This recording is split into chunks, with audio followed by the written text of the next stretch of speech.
புதிதாக வாக்காளர் அடையாள அட்டை கேட்டு விண்ணப்பித்து இனி காத்திருக்க தேவையில்லை. விண்ணப்பதாரர்களின் ஆதார் எண் மூலம் உடனடியாக வாக்காளர் அட்டை வழங்க தேர்தல் ஆணையம் நடவடிக்கை.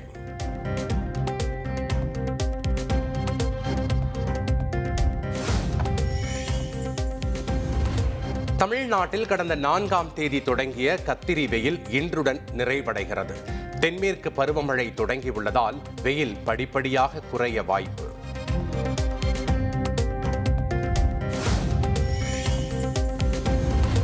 மத்திய மேற்கு வங்க கடலில் உருவானது குறைந்த காற்றழுத்த தாழ்வு பகுதி.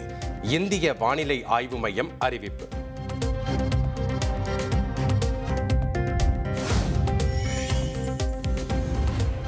தமிழ்நாட்டில் வரும் 30ஆம் தேதி வரை மிக கனமழைக்கான ஆரஞ்சு எச்சரிக்கை.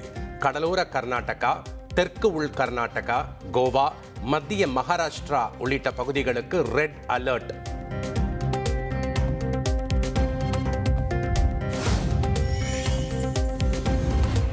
நாடு முழுவதும் தென்மேற்கு பருவமழை இயல்பை காட்டிலும் கூடுதலாக பெய்ய வாய்ப்பு.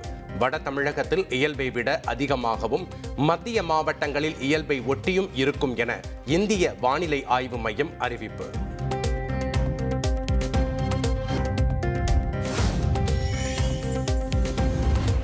கோவை மாவட்டம் வால்பாறையில் தொடரும் மழையால் மக்கள் கடும் அவதி. பல்வேறு பகுதிகளில் மின்சாரம் துண்டிக்கப்பட்டதால் மக்களின் இயல்பு வாழ்க்கை பாதிப்பு.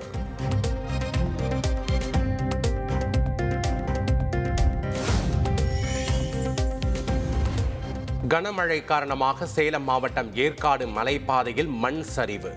9வது கொண்டை ஊசி வளைவு அருகே மண் சரிவு ஏற்பட்ட நிலையில் அதிர்ஷ்டவசமாக வாகனங்கள் வராததால் பெரும் அசம்பாவிதம் தவிர்ப்பு.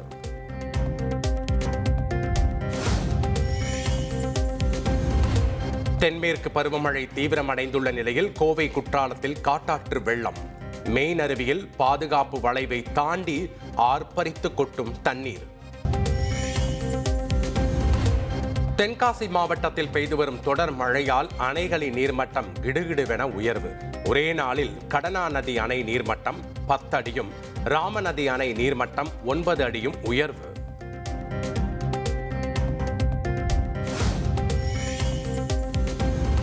உதகையில் பொதுமக்கள் தங்க வைக்கப்பட்டுள்ள நிவாரண முகாம்களில் நீலகிரி எம்பி ஆர் ராசா, அமைச்சர்கள் சாமிநாதன், ராமச்சந்திரன் ஆகியோர் ஆய்வு.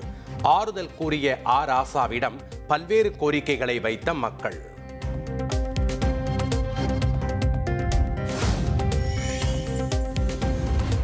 அண்ணா பல்கலைக்கழக மாணவி பாலியல் வன்கொடுமை சம்பவத்தில் கைது செய்யப்பட்ட ஞானசேகரனுக்கு எதிரான வழக்கு சென்னை மகளிர் நீதிமன்றத்தில் இன்று காலை தீர்ப்பு.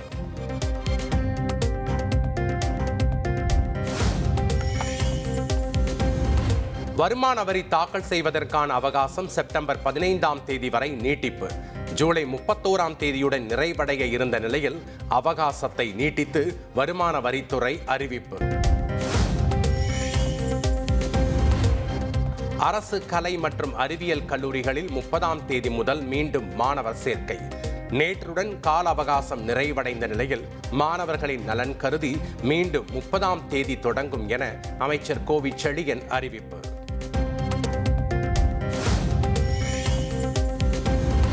பள்ளிகள் திறப்பை ஒட்டி மே 30ஆம் தேதி முதல் ஜூன் 1ஆம் தேதி வரை 2500 சிறப்பு பேருந்துகள் இயக்க நடவடிக்கை.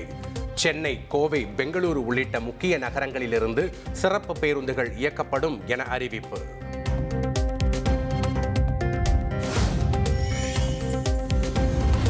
சென்னை அருகே ஏசிஆரில் உள்ள தனியார் பொழுதுபோக்கு பூங்காவில் ராட்சத ராட்டினத்தில் திடீர் பழுது. அந்தரத்தில் சிக்கிய 36 பேர் 3 மணி நேர போராட்டத்திற்கு பின் பத்திரமாக மீட்பு.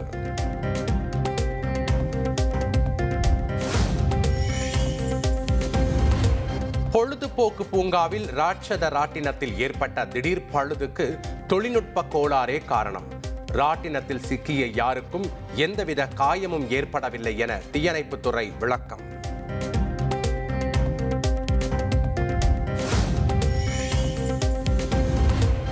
நிதி வேண்டுமானால் நிபந்தனைகளை ஏற்றுக்கொள்ளத்தான் வேண்டும் என மத்திய அமைச்சர் தர்மேந்திர பிரதான் திட்டவட்டம். தேசிய கல்விக் கொள்கை விவகாரத்தில் தமிழ்நாடு உட்பட 3 மாநிலங்கள் அரசியல் செய்வதாகவும் விமர்சனம்.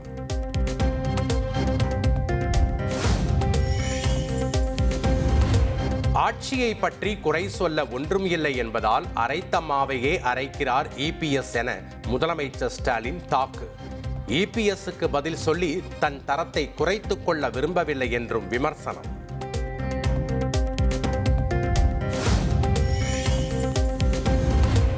அரக்கோணத்தில் அனுமதியின்றி துப்பாக்கிகள் வைத்திருந்த புகாரில் திமுக கவுன்சிலர் பாபு உள்ளிட்ட 2 பேர் கைது செய்யப்பட்ட விவகாரம்.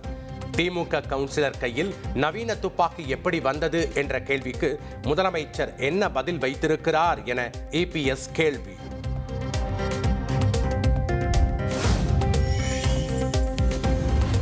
ஆபரேஷன் சிந்தூர் வெற்றியை கொண்டாடும் வகையில் சென்னை அம்பத்தூரில் பாஜக சார்பில் பேரணி. கொட்டும் மழையில் பாஜக மூத்த தலைவர் தமிழிசை சவுந்தரராஜன் மற்றும் நடிகை நமிதா உள்ளிட்டோர் தேசிய கொடி ஏந்தி ஊர்வலம்.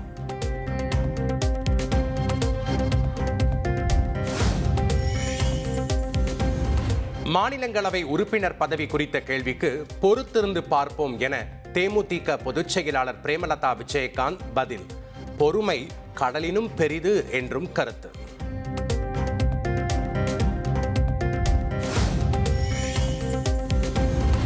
வியாசர்பாடியில் தீ விபத்தால் பாதிக்கப்பட்ட மக்களுக்கு உதவச் சென்ற தாவேகா நிர்வாகிகள் போலீசாரால் தாக்கப்பட்டதாக விஜய் கண்டனம். நிர்கதியாய் நிற்கும் மக்களுக்கு உதவுவது என்பது காவல்துறையால் தடுத்து நிறுத்தப்பட வேண்டிய மாபெரும் குற்றச்செயலா என்றும் கேள்வி.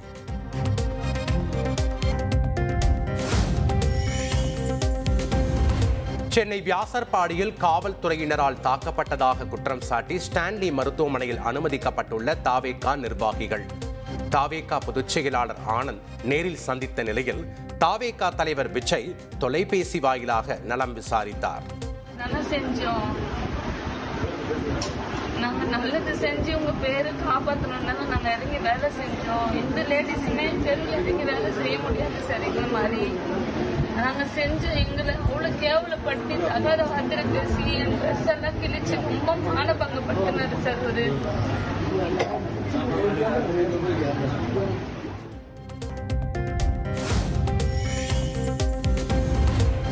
போலீசாரால் தாவேகா நிர்வாகிகள் தாக்கப்படவில்லை என காவல்துறை தரப்பில் விளக்கம். ஒரு சிலர் அவர்கள் சார்ந்த கட்சியில் அங்கீகாரம் பெறுவதற்காக உண்மைக்கு புறம்பான கருத்துக்களை பரப்பி வருவதாக குற்றச்சாட்டு. விரிவான விசாரணை மேற்கொள்ள துணை ஆணையரை நியமித்து சென்னை பெருநகர காவல் ஆணையர் அருண் உத்தரவு.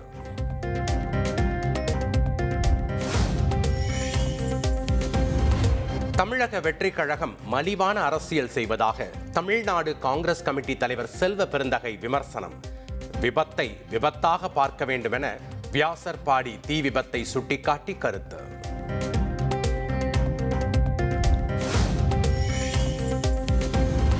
கேரளா அருகே கடலில் மூழ்கிய லைபீரியா சரக்கு கப்பலில் இருந்து கரை ஒதுங்கிய கண்டெய்னர்கள். கொல்லம் கடற்கரையில் கரை ஒதுங்கிய 34 கண்டெய்னர்களை அப்புறப்படுத்தும் பணி தீவிரம்.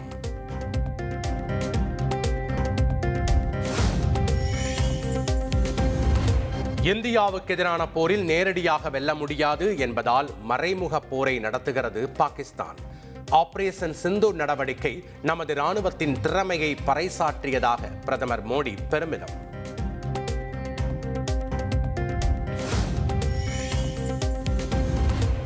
ஆத்ம நிர்பர் பாரத் திட்டத்தின் கீழ் இந்தியாவின் 5ஆம் தலைமுறை போர் விமானம் அரசு தனியார் கூட்டாண்மையில் உருவாக்கப்படும்.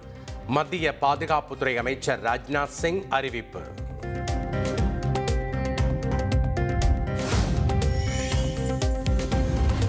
எல்லையில் பயங்கரவாதிகள் மீண்டும் தங்கள் முகாம்களுக்கு திரும்பி வருவது தெரிய வந்திருப்பதாக எல்லை பாதுகாப்பு படை ஐஜி சஷாங்க் ஆனந்த் பேட்டி. எல்லை வழியாக இந்தியாவுக்குள் ஊடுருவ வாய்ப்புகள் இருப்பது குறித்தும் தகவல்கள் வருவதாக அறிவிப்பு.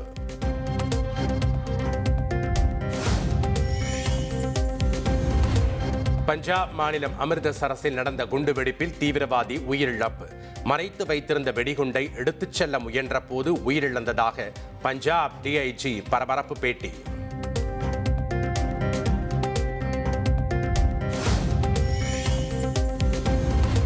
டிஜிட்டல் பரிவர்த்தனை அதிகரித்திருப்பதால் 500 ரூபாய் நோட்டை மத்திய அரசு நிறுத்த வேண்டும்.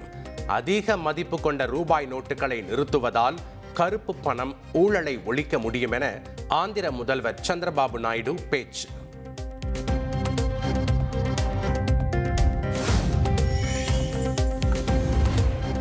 அமெரிக்க அதிபர் ட்ரம்ப் பெயரை பயன்படுத்தி கர்நாடகாவில் ட்ரம்ப் ஆப் என்ற போலி மொபைல் செயலி மூலம் கோடிக்கணக்கில் மோசடி. குறுகிய காலத்தில் அதிக லாபம் கிடைக்கும் என ஆசை காட்டி முதலீடுகளை ஈர்த்த மோசடி கும்பல் கைது.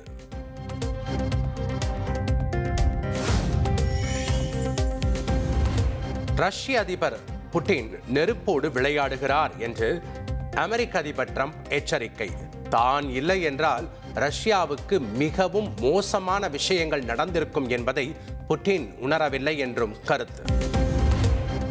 உதவி பொருட்களுக்காக காசா மக்கள் கூட்டமாக சென்ற காட்சியை பார்த்து இதயம் நொறுங்கியதாக ஐநா வேதனை. பன்னாட்டு விதிகளை மதித்து மனிதாபிமான உதவிகளை தாமதமின்றி வழங்க வேண்டும் என இஸ்ரேலுக்கு வேண்டுகோள்.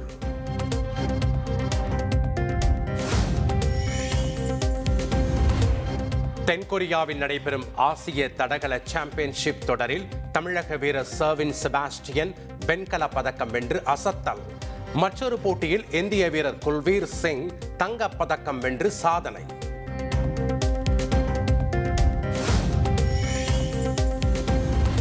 லக்னோவுக்கு எதிரான ஐபிஎல் போட்டியில் 6 விக்கெட்டுகள் வித்தியாசத்தில் வென்ற பெங்களூரு அணி புள்ளிப்பட்டியலில் டாப் 2 இடத்தை உறுதி செய்தது.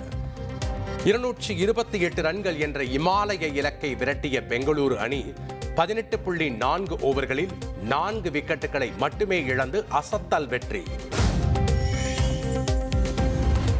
விண்வெளிக்கு மனிதர்களை அனுப்பும் ககன்யான் திட்டத்திற்கான விகாஸ் என்ஜின் 7 வினாடி சோதனை வெற்றி. மகேந்திரகிரியில் நடந்த சோதனை வெற்றி பெற்றதாக இஸ்ரோ அறிவிப்பு.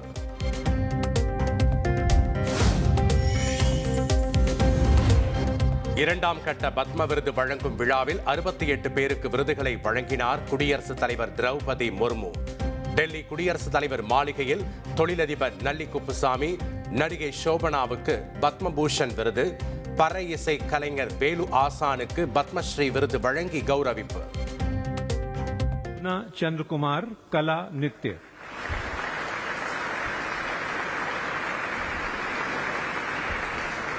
पद्म श्री श्री वेलु आसान कला संगीत.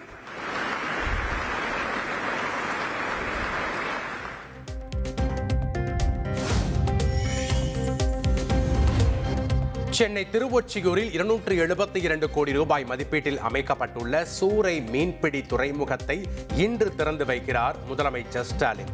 2290 மீனவ பயனாளிகளுக்கு 10 கோடியே 67 லட்சம் ரூபாய் மதிப்பிலான நலத்திட்ட உதவிகளையும் முதல்வர் வழங்குகிறார்.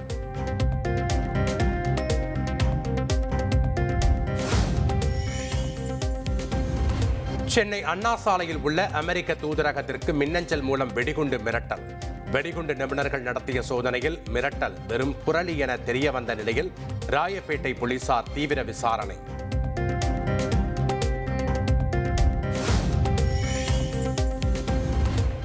இந்தியாவில் இருந்து துபாய்க்கு செம்மரக்கட்டைகளை கடத்தும் முக்கிய நபர் சென்னையில் கைது.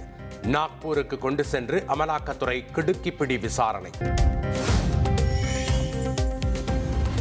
கோவையில் யாசகம் கேட்பது போல் நடித்து பம்ப் கம்பெனியில் 1.5 லட்சம் மதிப்புள்ள பொருட்கள் திருட்டு. 7 பேர் கொண்ட வடமாநில பெண் கும்பலை தேடி வரும் போலீசார்.